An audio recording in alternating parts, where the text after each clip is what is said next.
Or a little girl from South Dakota. The guy from Chicago. So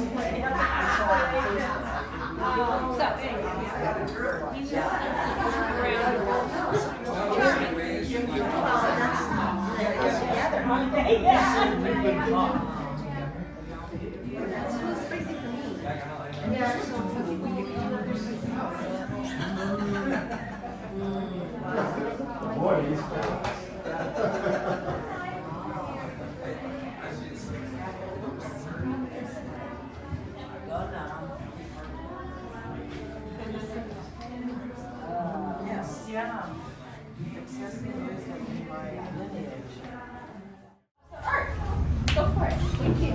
Okay, so I should talk about my art. Sure. Holy moly. Okay.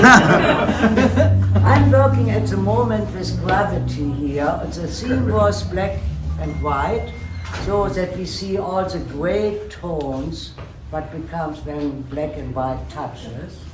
And so there is a little video where you can see how I do that. So using really gravity, you know, tilting a lot, blah, blah, blah. So it's all on the video, and if you like to know a little bit about myself, there is an autobiography, blah, blah, blah.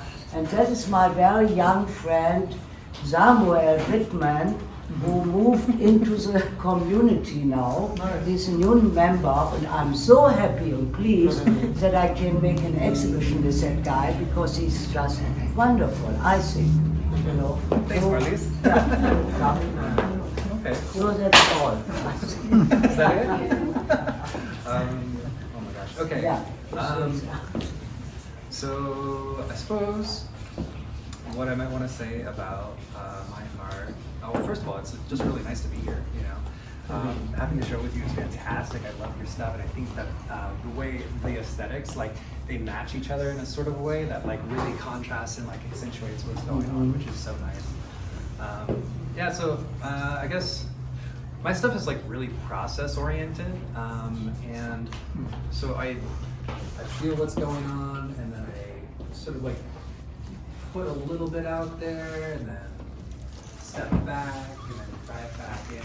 It's really about like sort of entering a headspace where I feel like I'm connecting with what a lot of people would call sacred or holy. I'm not sure exactly how I want to define it myself, but I do like to be in that space where space and time, yeah, like a sort of like weird liminal, temporal non-existence that is like so pointedly the thing that is existing. It's, so yeah. Yeah, I can feel the stars in there too, space and time, and continual, you know. Yeah, totally. It's cool. Yeah, that's my stuff. Where do you get your wood? The lumber yard. Yeah, just meets or whatever. I glue everything together. I have like a router and stuff. That one right next to you is a redwood 4x4 that I cut down on a table saw and glued together. And Do you varnish it yourself? yeah, it's with a polyurethane, semi-gloss polyurethane.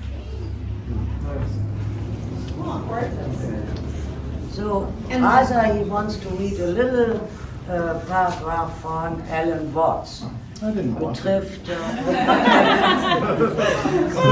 Okay. Yeah, this is just a short little piece that we found online that seemed fitting really for both of these artists. It's from the philosopher Alan Watts, and he wrote, Jackson Pollock, in dripping paint on canvas, actually let this watercourse thing happen without copying anything. The artist must be in a certain state to do this, because there is something fundamentally different between fine abstract painting and mere mess. A lot of people thought that any child could do abstract painting. So they set out to make abstract paintings that no one found interesting because they were just terrible. And some people took typewriters and hit them several times with a sledgehammer and then mounted them on blocks of walnut and called them Opus 14 or whatever. And they were completely phony. But it was obvious that Pollock and many other abstract artists were not phonies, though it was impossible to explain why.